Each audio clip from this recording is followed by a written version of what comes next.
அது சரியா ஜனவரி 19, 2026 உத்தரப்பிரதேஷ் மாநிலத்துடைய எட்டா அப்படிங்கிற மாவட்டத்தில் இருக்கிற நக்லா பிரேமி மொஹல்லா அப்படிங்கிற பகுதியில் நேரம் மதியம் 2 மணியை நெருங்கிட்டு இருந்துச்சு. ஸ்கூல் யூனிஃபார்ம்ல ஷோல்டர்ல பேக்கையும் கையில வாட்டர் பாட்டிலையும் வச்சுக்கிட்டு அங்க இருக்கிற தெருவில் நடந்து வந்துட்டு இருந்தான் 12 வயதான திவான்ஸ் அப்படிங்கிற பையன். ஆக்சுவலா அவன் இப்ப ஸ்கூலை முடிச்சுட்டு வீட்டுக்கு போயிட்டு இருந்தாலுமே கூட வீட்டுக்கு போற சந்தோஷத்தை தாண்டி அவனுடைய மனசுல ஒரு சின்ன சந்தேகம் உறுத்திட்டே இருந்துச்சு. பிகாஸ் அவனை ஸ்கூல்ல கொண்டு போய் விடுறதுக்கும் அங்கிருந்து அவனை வீட்டுக்கு கூட்டிட்டு வர்றதுக்கும் அவனுடைய அப்பாவோ அம்மாவோ அக்காவோ அப்படின்னு அவனுடைய வீட்டில் இருக்கிற யாராவது ஒருத்தர் டெய்லியுமே அவனுடைய ஸ்கூலுக்கு போயிடுவாங்க. பட் அன்றைய நாள் அவனை வீட்டுக்கு கூட்டிட்டு போறதுக்கு யாருமே அவனுடைய ஸ்கூலுக்கு வரவே இல்லை. ஸோ கொஞ்ச நேரம் ஸ்கூலுக்கு வெளியில வெயிட் பண்ணி பார்த்த திவான்ஸ் அதுக்கப்புறமா தான் சரி நம்மளே நடந்து வீட்டுக்கு போயிடலாம் அப்படின்னு முடிவு பண்ணி அங்கிருந்து கிளம்பியிருக்கான்.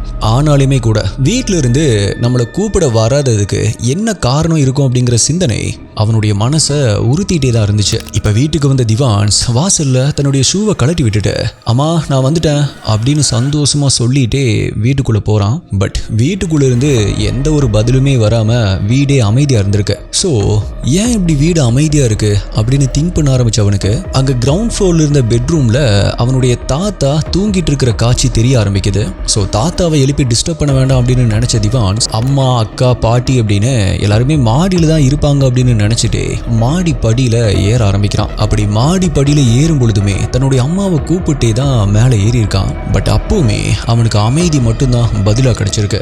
அது கூடவே சேர்த்து ஃபேன் ஓடிட்டு இருக்கிற சத்தமும் அவனுக்கு கேட்க ஆரம்பிக்குது. பட் அப்படி ஃபேன் ஓடிட்டு இருக்கிறது அவனுக்குள்ள ஒரு சந்தேகத்தையும் வர வைக்குது. பிகாஸ் அது குளிர்காலம் அப்படிங்கறதால அந்த வீட்டில் யாருமே ஃபேன் யூஸ் பண்ண மாட்டாங்க. அந்த சந்தேகத்தோடையே அந்த முதல் மாடியில் இருக்கிற ரூம்குள்ள காலடி எடுத்து வச்ச திவான்ஸ் அங்க ஏதோ பார்க்க கூடாததை பார்த்த மாதிரி தன்னுடைய கண்கள்ல பயத்தோட அப்படியே அதிர்ச்சியில உறைஞ்சு போய் நிக்க ஆரம்பிக்கிறான். ஆல்சோ அடுத்த சில நொடிகள்லயே அவனுடைய உடல் நடுங்க ஆரம்பிக்க தாத்தா தாத்தா அப்படின்னு கத்திக்கிட்டே மாடிப்படி வழியா கிரவுண்ட் ஃப்ளோருக்கு ஓடி வந்திருக்கான். பட் அங்க தூங்கிட்டு இருந்த அவனுடைய தாத்தாவுடைய கோலத்தை பார்த்துட்டு அந்த குளிர்லையுமே அவனுடைய உடல் வியர்க்க ஆரம்பிக்குது. ஸோ உடனடியா வீட்டை விட்டு வெளியே ஓடி வந்த திவான்ஸ் தன்னுடைய மூச்சு வாங்க பக்கத்தில் இருக்கிற ஒரு மளிகை கடைக்கு முன்னாடி போய் நிக்க ஆரம்பிக்கிறான். அவனை பார்த்து திகச்சு போன அந்த கடையுடைய ஓனரான ஒரு லேடி கிட்ட ஆண்டி எங்க அம்மா எங்க தாத்தா அப்படின்னு நடுங்கினபடி சொல்லிட்டே கதறி அழுக ஆரம்பிக்கிறான். அவன் என்ன சொல்ல வரான் அப்படிங்கிறது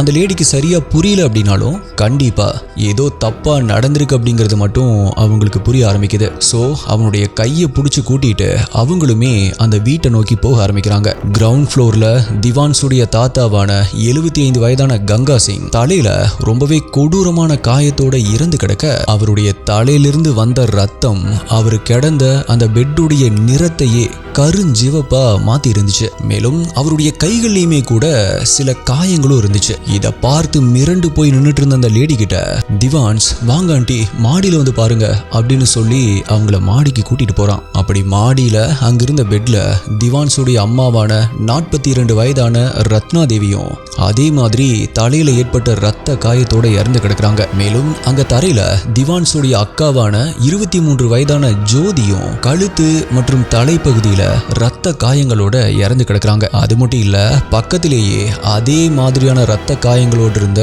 திவான்ஸுடைய பாட்டியான 70 வயதான ஷியாமா தேவி மட்டும் உயிருக்கு போராடிட்டு இருந்திருக்காங்க. எஸ், அவங்களுடைய உடல்ல உயிர் இருக்கிறதுக்கு அடையாளமா அவங்க கிட்ட இருந்து லேசான முனகல் சத்தம் வர ஆரம்பிக்குது. இது எல்லாத்தையுமே பார்த்து தன்னுடைய இதயமே நின்னு போன மாதிரி அங்க உறைஞ்சு போய் நின்னுட்டு இருந்த அந்த மளிகை கடை லேடி உடனடியா திவான்ஸை கூட்டிட்டு வீட்டை விட்டு வெளியே ஓடி வராங்க. அவங்க பார்த்த அந்த பயங்கரமான காட்சிகளை பத்தி அங்க அக்கம் பக்கத்துல இருந்தவங்க கிட்ட சொல்லவும் ஆரம்பிக்கிறாங்க. இந்த தகவல் உடனடியா போலீஸ்க்கும் ஆம்புலன்ஸ்க்கும் இன்ஃபார்ம் பண்ணப்படுது. இப்ப திவான்ஸுடைய ஃபேமிலி மெம்பர்ஸ இவ்வளவு கொடூரமா கொலை பண்ணது யாரு, அதுக்கு பின்னாடி இருக்கிற காரணம் என்ன அப்படிங்கிற இப்ப ரீசெண்டா ஒட்டுமொத்த வட இந்திய மாநிலங்களையுமே அதிர வச்ச இதுக்கு போய் இப்படி பண்ணுவாங்களா அப்படிங்கிற மாதிரி உங்களை திங்க் பண்ண வைக்கிற ஒரு ஷாக்கிங்கான கேஸை பத்தி தான் இன்னைக்கு வீடியோல நம்ம டீகோட் பண்ண போறோம். நீங்க பார்த்துட்டு இருக்கிறது சரவணன் டீகோட்ஸ். நான் உங்கள் சரவணன். வாங்க இன்னைக்கு வீடியோக்குள்ள போலாம்.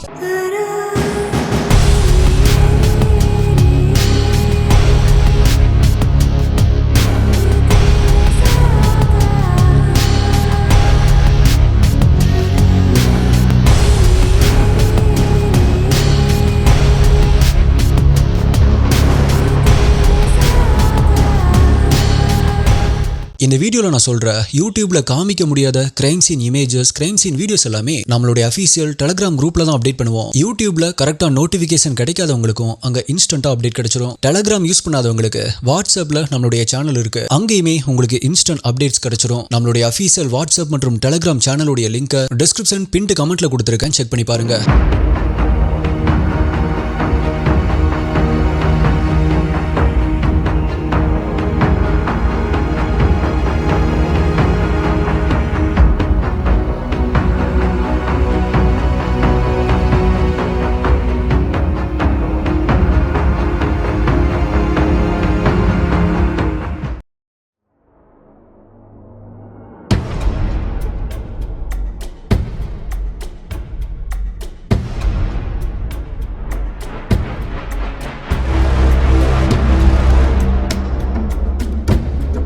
இந்த கொடூரமான சம்பவத்தை பத்தி நம்ம முழுசா தெரிஞ்சுக்கிறதுக்கு முன்னாடி அந்த குடும்பத்தை பத்தி நம்ம தெளிவா தெரிஞ்சுக்கணும். இந்த கேஸ்ல பாதிக்கப்பட்ட 75 வயதான கங்கா சிங் மற்றும் அவருடைய மனைவி 70 வயதான ஷியாமியா தேவி, இவங்க 2 பேர்த்துக்கும் ஒரே ஒரு மகன் தான். அவரு தான் 45 வயதான கமல். இந்த கமல் ஒரு மெடிக்கல் ஷாப் வச்சு நடத்திட்டு வராரு.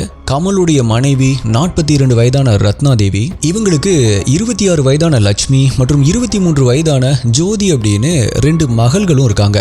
பட் கமலுக்கு ஒரு ஆண் குழந்தை இல்லையே அப்படிங்கிற ஒரு சின்ன வருத்தம் மனசுக்குள்ளேயே இருந்துட்டு இருந்திருக்கு. அதனால தான் தன்னுடைய சொந்த தங்கச்சியுடைய பையனான திவான்ஸ், 12 வயதான திவான்ஸ் இருக்கான் இல்லையா, அவனை சின்ன வயசுலயே தத்தெடுத்திருக்காங்க.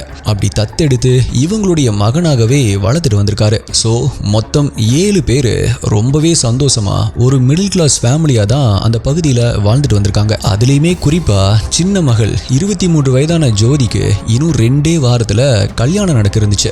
வீடே திருவிழா கோலத்தில் இருக்க வேண்டிய அந்த ஒரு டைம்ல தான் இவங்களுடைய குடும்பத்துல இப்படியான ஒரு மிகப்பெரிய புயல் வீச ஆரம்பிச்சிருக்கு. இப்ப நான் சொன்ன அந்த 7 பேர்ல மொத்தம் 3 பேர் மட்டும்தான் இப்ப உயிரோடு இருக்காங்க. ஒன்னு ஸ்கூல்ல இருந்து மதியானம் வீட்டுக்கு வந்திருந்த அந்த 12 வயசான பையன் திவான்ஸ், இன்னொன்னு அன்னைக்கு மெடிக்கல் ஷாப்ல தன்னுடைய அப்பாவுக்கு ஹெல்ப் பண்ணிட்டு இருந்த மூத்த மகளான லட்சுமி, அண்ட் இவங்களுடைய அப்பாவான கமல்.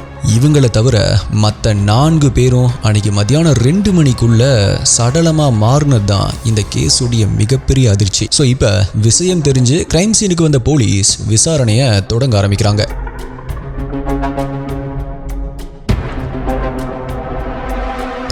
இப்படி வீட்டில் இவ்வளவு ஒரு கொடூரமான விஷயம் நடந்துருச்சு அப்படிங்கிற விஷயத்த சொல்றதுக்காக ஒரு இளைஞர் தன்னுடைய பைக் எடுத்துட்டு நேரா கமல் நடத்திட்டு இருந்த அந்த மெடிக்கல் ஷாப்புக்கே போறாரு. பட் அங்க கமல் இல்ல, 26 வயதான லட்சுமி மட்டும்தான் இருந்திருக்காங்க. கமல் எங்க அப்படின்னு கேக்குறப்ப பக்கத்துல மார்க்கெட்டுக்கு போயிருக்காரு அப்படின்னு சொல்ல, இப்ப நடந்த இந்த சம்பவத்தை கேள்விப்பட்டு லட்சுமி அழுதுகிட்டே வீட்டுக்கு ஓடி வராங்க. அப்படி வந்தவங்க வீட்டில் தன்னுடைய குடும்பத்தை சேர்ந்தவங்களுடைய உடல்களை பார்க்கறதுக்கு ட்ரை பண்ணியிருக்காங்க. பட் கிரைம் சீனை செக்யூர் பண்ணியிருந்த போலீஸ் அவங்கள வீட்டுக்குள்ளேயே அலோவ் பண்ண முடியாது அப்படின்னு சொல்லிடுறாங்க. அதனால 12 வயதான தன்னுடைய தம்பி திவான்ஸை கட்டி பிடிச்சிக்கிட்டு அழுதுகிட்டே தன்னுடைய அப்பாவான கமலுக்கு கண்டினியூஸா கால் பண்றாங்க. அப்ப மார்க்கெட்ல இருந்து கால் அட்டன் பண்ண அவங்களுடைய அப்பாவான கமல் நடந்த இந்த விஷயங்களை பத்தி கேட்டுட்டு அதை கொஞ்சம் கூட நம்ப முடியாம அதிர்ச்சி ஆகுறாரு. அண்ட் உடனடியா மார்க்கெட்ல இருந்து கிளம்பி சம்பவம் நடந்த தன்னுடைய வீட்டுக்கும் வராரு. ஆனா அவரையுமே வீட்டுக்குள்ள அலோவ் பண்ண முடியாது அப்படின்னு போலீஸ் தடுத்துடுறாங்க. ஸோ அவரும் வாசல்ல இருந்தபடியே தன்னுடைய மகள் மற்றும் மகனை கட்டி பிடிச்சபடி கதறி அழுக ஆரம்பிக்கிறாரு. அண்ட் அப்பதான் தன்னுடைய அம்மா இனிமே உயிரோடு இருக்காங்க அப்படிங்கிற விஷயத்தை கேள்விப்பட்டு அவங்கள பார்க்கறதுக்காக உடனடியா ஹாஸ்பிட்டலுக்கும் போறாரு. பட் அப்படி அவர் அங்க போகும் பொழுதே அவருடைய அம்மா சிகிச்சை பலனளிக்காம இறந்து போயிட்டாங்க அப்படிங்கிற அந்த அதிர்ச்சியான செய்தி தான் அவருடைய காதுகளில் விழுந்திருக்கு. ஆக்சுவலா அன்னைக்கு காலையில கமல் மெடிக்கல் ஷாப்புக்கு கிளம்பும் போதும் சரி, மத்தியானமா அவர் வீட்டுக்கு சாப்பிட வரும்போதும் சரி, வீட்டில் இருந்த எல்லாருமே ரொம்பவே சந்தோஷமா தான் இருந்தாங்க. அப்படி சந்தோஷமா இருந்த அவருடைய குடும்பத்தை இப்படி செதைச்சு போட்டது யாரு அப்படிங்கிற கேள்வி அவருக்குள்ள பெருசா வர ஆரம்பிக்குது. சோ தன்னுடைய குடும்பத்தை இந்த நிலைமைக்கு ஆளாக்குனது யாரு அப்படிங்கறத கண்டுபிடிக்க சொல்லி போலீஸ் கிட்ட ஒரு கம்ப்ளைண்ட் கொடுக்கிறாரு. பட் ஆல்ரெடி இன்வெஸ்டிகேஷன் ஆரம்பிச்சிருந்த போலீஸ் கிரைம் நடந்த வீட்டை சர்ச் பண்ணிட்டு இருந்தாங்க. மோட்டிவ் ஆஃப் மர்டர், அதாவது கொலைக்கான காரணம் என்னவா இருக்கும் அப்படின்னு திங்க் பண்ணிட்டு இருந்தாங்க.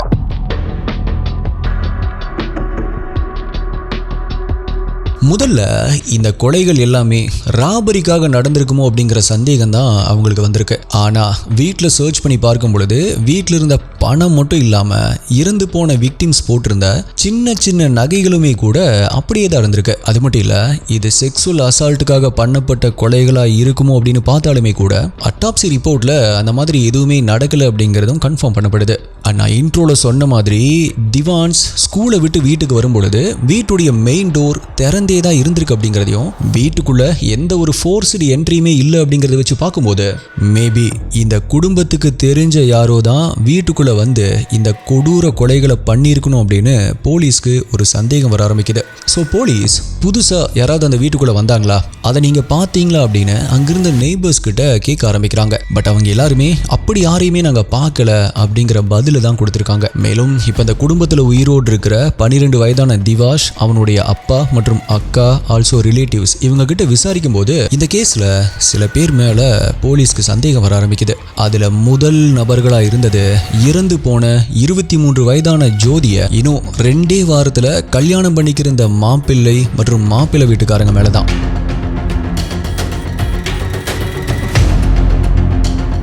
எஸ், நான் ஆல்ரெடி சொல்லியிருந்தேன் இல்லையா, 23 வயதான ஜோதிக்கு இன்னும் 2 வாரத்தில் மேரேஜ் ஃபிக்ஸ் ஆகிருந்துச்சு அப்படின்னு. அது ஒரு லவ் மேரேஜ் அப்படிங்கிறதும், அதுக்கு ஆரம்பத்தில் திவான்ஸுடைய பேரண்ட்ஸும் அவங்களுடைய தாத்தா பாட்டி அப்படின்னு கூட யாருமே இந்த மேரேஜுக்கு ஒத்துக்கல அப்படிங்கிறதும், அதுக்கப்புறமா மாப்பிள்ளை வீட்டுக்காரங்கெல்லாம் வீட்டில் வந்து பேசி தான் அவங்க சமாதானம் ஆயிருக்காங்க அப்படிங்கிறதும் போலீஸ்க்கு தெரிய வருது. ஸோ மேபி மறுபடியுமே மேரேஜ் விஷயமா ஏதாவது பிரச்சனை வந்து அதனால மாப்பிள்ளை வீட்டை சேர்ந்தவங்க இந்த கொலைகளை பண்ணியிருக்கலாமோ அப்படிங்கிற சந்தேகம் வர ஆரம்பிக்குது.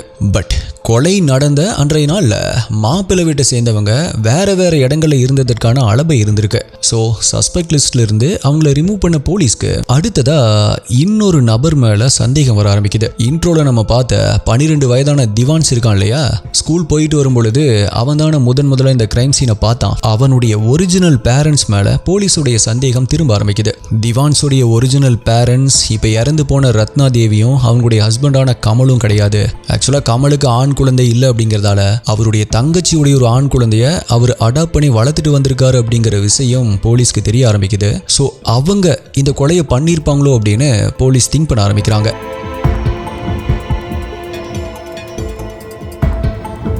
ஓகே, ஆனா அவங்க எதுக்கு இந்த கொலைகளை பண்ணியிருக்கணும் அப்படின்னு கேட்டா மேபி சொத்துக்காக இந்த கொலைகள் நடந்திருக்கலாமோ அப்படின்னு யோசிச்சாங்க. இப்போ ரீசெண்டாக கூட ரேலுராம் பூனியா கேஸில் நம்ம அதை பார்த்துருப்போம். ஸோ அதே மாதிரி, அதாவது தன்னுடைய பையன் திவான்ஸ் தான் ஆண் வாரிசு அப்படிங்கிறதால அவனை தவிர மற்ற எல்லாத்தையுமே கொலை பண்ணிட்டாங்க அப்படின்னா தன்னுடைய அண்ணனுடைய சொத்து எல்லாமே நமக்கு கிடைச்சிரும் அப்படிங்கிற நோக்கத்தில் திவான்ஸுடைய ஒரிஜினல் பேரண்ட்ஸே ஏன் இந்த கொலைகளை பண்ணியிருக்க கூடாது அப்படிங்கிற கோணத்திலையும் போலீஸ் இந்த கேஸை நகர்த்த ஆரம்பிச்சாங்க.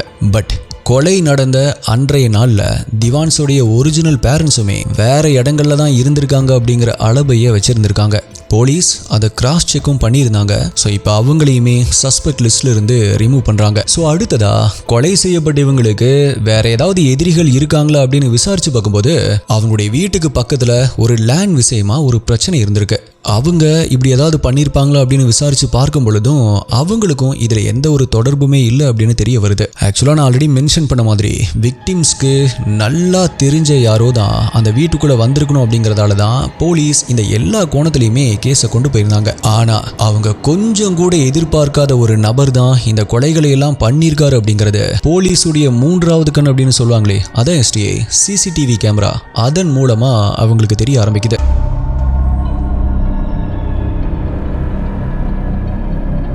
எஸ், அட்டாப்சி ரிப்போர்ட்ல கொலை நடந்த நேரம் அப்படிங்கிறது மதியம் 1 மணியிலிருந்து 2 மணிக்குள்ள தான் இருக்கணும் அப்படின்னு தெரிய வந்துச்சு. ஸோ அந்த டைம்ல அந்த வீட்டுக்கு வந்துட்டு போனது யாரு அப்படிங்கறத தெரிஞ்சுக்கிறதுக்காக அங்க பக்கத்தில் இருக்கிற சிசிடிவி ஃபுட்டேஜஸை போலீஸ் செக் பண்ண ஆரம்பிக்கிறாங்க. அப்பதான் சரியா மதியம் 12:45 மணிக்கு திவான்ஸுடைய வளர்ப்பு அப்பாவான கமல், அதாவது மெடிக்கல் ஷாப் வச்சிருக்காரு இல்லையா, அவரு தான் கடைசியா அந்த வீட்டுக்குள்ள வந்திருக்காரு அப்படிங்கிறதும், அப்படி வீட்டுக்குள்ள போனவர் அதுக்கப்புறமா 1:55க்கு தான் அந்த வீட்டை விட்டு வெளியேறி தன்னுடைய பைக் எடுத்துட்டு போயிருக்காரு அப்படிங்கிறதும் தெரிய ஆரம்பிக்குது. கிட்டத்தட்ட 1 மணி நேரம் 5 நிமிடங்கள் அந்த வீட்டுக்குள்ள அவர் இருந்திருக்காரு. ஆக்சுவலா அவர்கிட்ட ஆரம்பத்திலேயே போலீஸ் அவரை விசாரிக்கும் போது தினமுமே நான் மதியானம் சாப்பிட்றதுக்கு வீட்டுக்கு வர்றது வழக்கம் தான், அதே மாதிரி தான் மதியானம் ஒரு 12 மணி இருக்கும், நான் அன்னைக்கு சாப்பிட வீட்டுக்கு வந்திருந்தேன். பட் அப்ப எல்லாருமே வீட்டில் ரொம்பவே சந்தோஷமா தான் இருந்தாங்க, நானும் சாப்பிட்டு அடுத்த ஒரு அரை மணி நேரத்தில் அங்கிருந்து கிளம்பி போயிட்டேன் அப்படின்னு அவர் சொல்லியிருக்காரு. பட் சிசிடிவியில் அவர் சொன்ன டைமிங் சுத்தமாகவே மேட்ச் ஆகலை அப்படிங்கிறது போலீஸுக்கு சந்தேகத்தை கிளப்பிச்சு. ஆல்சோ கிரைம் நடந்த விஷயம் தெரிஞ்சு வீட்டுக்கு கமல் வந்தப்பவும் ஹாஸ்பிட்டல் இருக்கிற தன்னுடைய அம்மாவை பார்க்க போனப்பவும் அவர் போட்டிருந்த ஷர்ட் மற்றும் பேண்ட்ல கருஞ்சிவப்பா ஏதோ ஒரு கரை இருக்கு அப்படிங்கிறதையும் அவருடைய செருப்புலையுமே கூட கருஞ்சிவப்பா சில புள்ளிகள் இருக்கு அப்படிங்கிறதையும் போலீஸ் நோட் பண்ணாங்க. ஸோ அந்த கரைகள் மற்றும் செருப்புல இருந்த அந்த கருஞ்சிவப்பு புள்ளிகளை ஃபாரன்சிக் டீமுக்கு அனுப்பி வைக்கிறாங்க. அதிலிருந்து அது எல்லாமே விக்டிம்ஸ் உடைய பிளட் தான் அப்படிங்கிறது கன்ஃபார்ம் பண்ணப்படுது. ஆக்சுவலா நான் முன்னாடியே சொல்லியிருப்பேன், போலீஸ் ஆல்ரெடி கிரைம் சீனை செக்யூர் பண்ணதால இறந்த உடல்களை பார்க்கறதுக்கு கூட யாரையுமே அலோவ் பண்ணியிருக்க மாட்டாங்க. அப்படி இருக்கும் பொழுது விக்டிம்ஸ் உடைய பிளட் எப்படி கமலுடைய சட்டையில வந்துச்சு அப்படிங்கிறது ஒரு பெரிய கேள்வியா இருந்துச்சு. ஸோ கொலை நடந்த அடுத்த நாளே, அதாவது ஜனவரி 20 அன்னைக்கு கமலை போலீஸ் அரெஸ்ட் பண்றாங்க. ஆல்சோ அவரை கஸ்டடியில் எடுத்து விசாரிக்கிறப்பதான் அவன் நடந்த எல்லா உண்மைகளையுமே கன்ஃபஸ் பண்ண ஆரம்பிக்கிறான். அவன் சொன்ன அந்த கன்ஃபஷன்ல இருந்த விஷயங்களை கேட்டு இதுக்காடா இப்படி பண்ண அப்படின்னு அங்க சுத்தி இருந்த எல்லாருமே ஷாக் ஆனாங்க. அப்படி அவன் கன்ஃபஸ் பண்ண விஷயங்கள் இதுதான்.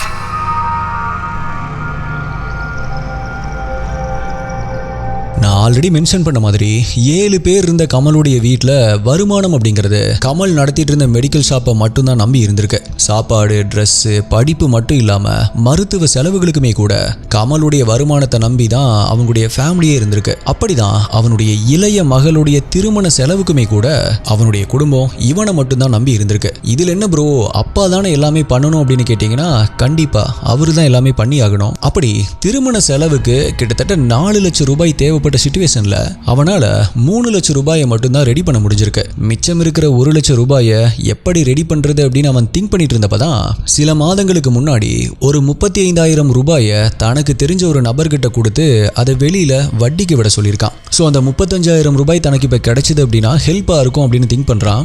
பட் அந்த நபர்கிட்ட போய் கமல் கேட்கும் பொழுது இப்பெல்லாம் அந்த பணத்தை தர முடியாது அப்படின்னு அந்த நபர் சொல்லியிருக்கான். அது மட்டும் இல்ல, அந்த 35,000 ரூபாய் ரெடி ஆகுறதுக்கு ஒரு 2 மாசமாவது ஆகும் அப்படின்னு சொல்லியிருக்கான். இது கமலுக்கு மிகப்பெரிய ஏமாற்றத்தை கொடுத்திருக்கு. பட் இந்த விஷயம் வீட்டுக்கு தெரிஞ்சப்பதான் பிரச்சனையே வெடிக்க ஆரம்பிச்சது.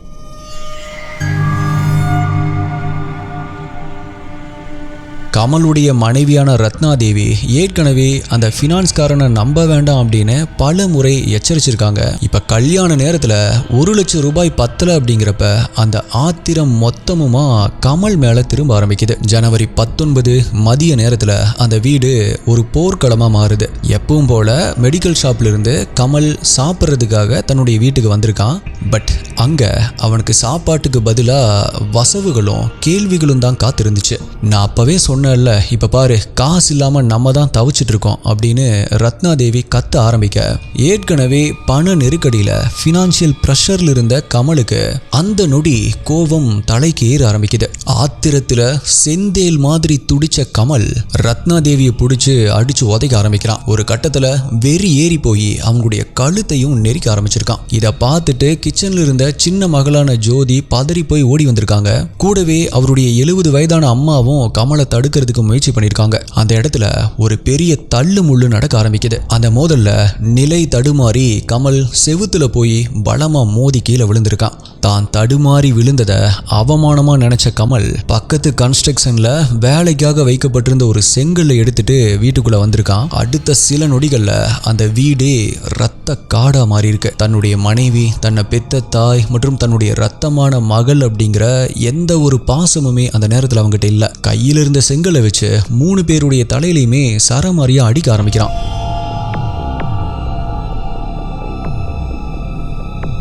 ஒரு கட்டத்தில் அந்த வீடே நிசப்தமாக மாறுது. மேலே ஓடிட்டு இருக்கிற ஃபேனுடைய சத்தம் மட்டும்தான் கேட்க ஆரம்பிக்குது. ரத்த வெள்ளத்தில் துடிச்சிட்டு இருந்த கமலுடைய மனைவியும் மகளும் அந்த இடத்துலையே சடலமாகறாங்க. அவங்களுடைய மூச்சும் இதய துடிப்பும் நின்று போன அந்த ஒரு நிமிஷம்தான் கமலுடைய ஆத்திரம் அடங்கி ஒரு நிமிஷம் உறைஞ்சு போய் நிற்க ஆரம்பிக்கிறான். ஐயோ, நம்ம என்ன காரியம் பண்ணிட்டோம் அப்படிங்கிற அந்த ஒரு நொடி குற்ற உணர்வு அவனுக்குள்ள வருது. ஆனால் அந்த உணர்வை விட பயம்தான் இப்போ அவனை ஆக்கிரமிக்க ஆரம்பிக்குது.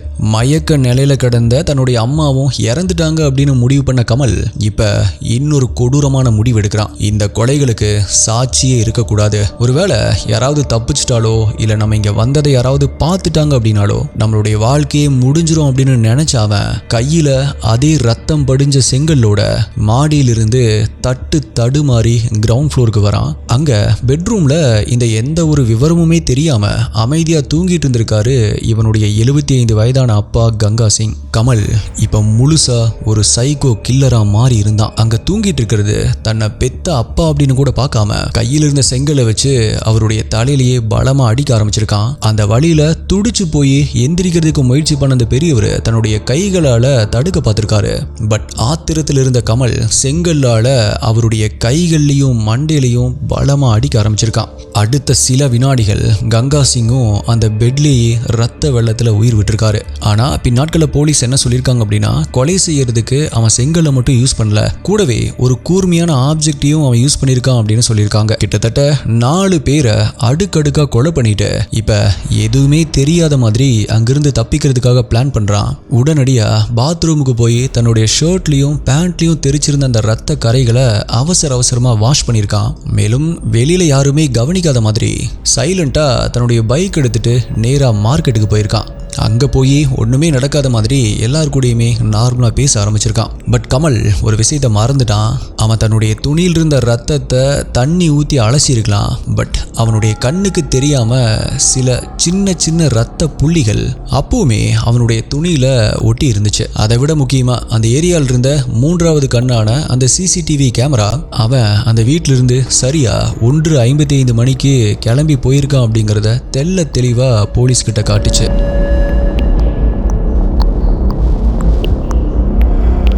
இந்த கேஸ் ரீசெண்டாக நடந்த கேஸ் அப்படிங்கிறதால இப்போவும் விசாரணை போயிட்டு இருக்கு. பட் இந்த கேஸில் இருந்து நம்ம ரொம்பவே முக்கியமாக கவனிக்க வேண்டிய விஷயம் என்ன அப்படின்னா அது கமலுடைய அந்த ஒரு நொடி ஆத்திரம் தான். யோசிச்சு பாருங்க, கமல் இதை பிளான் பண்ணியெல்லாம் செய்யல. அவன் ஒரு கிரிமினலும் கிடையாது.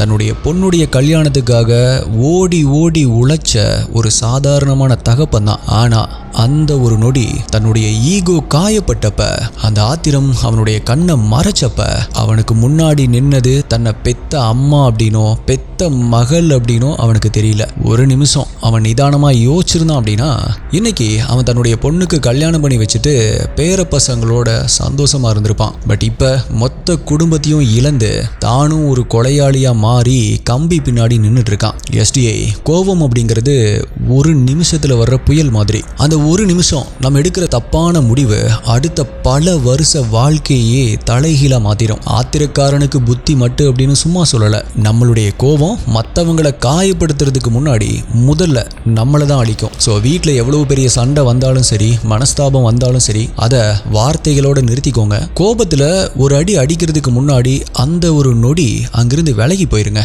பிகாஸ் உடஞ்ச பொருட்களை கூட ஒட்ட வச்சிடலாம், ஆனா பிரிஞ்ச உயிரை எப்பவுமே திரும்ப கொண்டு வர முடியாது. அண்ட் இந்த கேஸை இன்னும் டீப்பா ரிசர்ச் பண்ணும் பொழுது சில ஷாக்கிங்கான ஃபேக்ட்ஸும் தெரிய வந்துச்சு. அதை பார்க்கறதுக்கு முன்னாடி வீடியோ இப்போ வரைக்கும் பார்த்துட்டு இருக்கீங்க, இன்னும் லைக் போடல அப்படின்னா ஒரு லைக் கொடுத்து சப்போர்ட் பண்ணுங்க. ஆல்சோ இப்போ வரைக்கும் சப்ஸ்கிரைப் பண்ணாம பார்த்துட்டு இருக்கிறவங்க இப்பதான் சேனலுக்கு புதுசா வந்திருக்கீங்க அப்படின்னாலும் இந்த மாதிரி ரியல் கிரைம் கேசஸை டீடைல்டா பார்க்கறதுக்காக நம்மளுடைய சேனலை சப்ஸ்கிரைப் பண்ணிக்கோங்க. Shocking detail 1. ஆக்சுவலாக போலீஸோட இன்வெஸ்டிகேஷனில் ஒரு ஷாக்கிங்கான டீட்டெயில் வெளியே வந்துச்சு. கமல் அந்த கொலைக்கு அப்புறமா ஒன்றுமே தெரியாத மாதிரி நடிக்கிறதுக்காக அவன் மார்க்கெட்டுக்கு போயிருந்தான் அப்படின்னு சொல்லியிருந்தோம் இல்லையா. அந்த மாதிரி மார்க்கெட்டில் ஒரு சின்ன பொருளை வாங்கிட்டு, அதாவது 200 ரூபாய்க்கு ஒரு பொருளை வாங்கிட்டு அதுக்கு பில்லுமே வாங்கியிருக்கான். அந்த பில் அவன் எதுக்காக வாங்கியிருக்கான் அப்படின்னா, நான் கொலை நடந்த அந்த நேரத்தில் அந்த இடத்துல இல்லை, நான் வேற இடத்துல இருந்தேன், மார்க்கெட்டில் இருந்தேன், இங்கே பாருங்க பில்லு அப்படின்னு அதை ஒரு சாட்சியாக காட்டுறதுக்காக அளபையை உருவாக்குறதுக்காகவே அவன் இப்படி ஒரு பிளானை பண்ணியிருக்கான். பட் அவன் பில்லில் இருந்த நேரமும் சிசிடிவியில் அவன் வீட்டில இருந்து வெளியே வந்த நேரமும் ஒத்து போகல. Shocking detail 2. போலீஸையே குழப்புன அந்த ஃபேன் மிஸ்ட்ரி. வீடியோவுடைய ஸ்டார்டிங்ல அந்த 12 வயசு பையன் வீட்டுக்கு மேலே போகும்பொழுது ஃபேன் ஓடிட்டு இருந்துச்சு அப்படின்னு சொல்லியிருப்பேன் இல்லையா. போலீஸ் போகும்பொழுது கூட ஃபேன் ஓடிட்டே தான் இருந்திருக்கு. அதை பார்த்துட்டு கொலையாளி உள்ள ரொம்ப நேரம் இருந்திருக்கான். ஒருவேளை அவனுக்கு வேர்த்திருக்கும், அதனால தான் அவன் ஃபேன் போட்டிருப்பான் அப்படின்னு அப்படின்னு நினைச்சாங்க. பட் ஃபாரன்சிக் டீம் செக் பண்ணப்போ தான் தெரிஞ்சது கொலை நடந்த டைம்ல அப்ப நடந்த தள்ளு முள்ளுல தான் ஸ்விட்ச் ஆன் ஆயிருக்கு அப்படின்னு. அதாவது கமல் செவுத்துல மோதி கீழே விழுந்தார் இல்லையா, அந்த டைம்ல தான் செவுத்துல இருந்த ஸ்விட்ச் ஃபேனுடைய ஸ்விட்ச் ஆன் ஆயிருக்கு அப்படிங்கிறது ஃபாரன்சிக் கண்டுபிடிச்சிருக்காங்க. Shocking detail 3. மூத்த அக்காவான லட்சுமி மெடிக்கல் ஷாப்ல தன்னுடைய அப்பாவுக்கு ஹெல்ப் பண்ணிட்டு இருப்பாங்க அப்படின்னு சொன்னேன் இல்லையா, அன்னைக்குமே அவங்க மெடிக்கல் ஷாப்ல தான் இருந்திருக்காங்க. அப்படி அவங்க மெடிக்கல் ஷாப்ல இருந்ததுனால தான் இன்னைக்கு உயிரோடவும் இருக்காங்க. ஆனா சம்பவம் நடந்த அன்னைக்கு மதியானம் சரியா ஒரு 1:30 மணி அளவுல மெடிக்கல் ஷாப்ல இருந்த லட்சுமி வீட்டில் இருந்த தன்னுடைய அம்மா ரத்னா தேவிக்கு கால் பண்ணியிருக்காங்க. பட் வீட்டில் ஃபோன் ரிங் ஆகிட்டே தான் இருந்திருக்கு, ஃபோனை யாருமே எடுக்கல. ஆக்சுவலா அந்த டைம்ல லட்சுமி என்ன நினைச்சிருக்காங்க அப்படின்னா, சரி ஓகே அம்மா தூங்கிட்டு இருப்பாங்க போல அப்படின்னு நினைச்சிருக்காங்க. ஆனா அந்த நேரத்துல தான் அவங்க அம்மாவுடைய உயிரை அவங்க அப்பாவே பறிச்சுட்டு இருந்திருக்காரு அப்படிங்கிற அந்த உண்மை அவங்களுக்கு அப்புறமா தெரிஞ்சப்ப அவங்க நிலகுலைஞ்சே போயிட்டாங்க. So my dear STI investigators, நீங்க இந்த கேஸை பத்தி என்ன நினைக்கிறீங்க? உங்களுடைய கருத்துக்களை மறக்காம கீழே கமெண்ட் பண்ணுங்க. அடுத்தது என்ன கேஸ் வேணும், என்ன டாபிக்ல வீடியோ வேணும் அப்படிங்கிறதையும் கீழே கமெண்ட் பண்ணுங்க. உங்களுடைய பெஸ்டான கமெண்ட் அடுத்த வீடியோல வரும். வேற ஒரு வீடியோல மீட் பண்றேன். நன்றி, பாய்.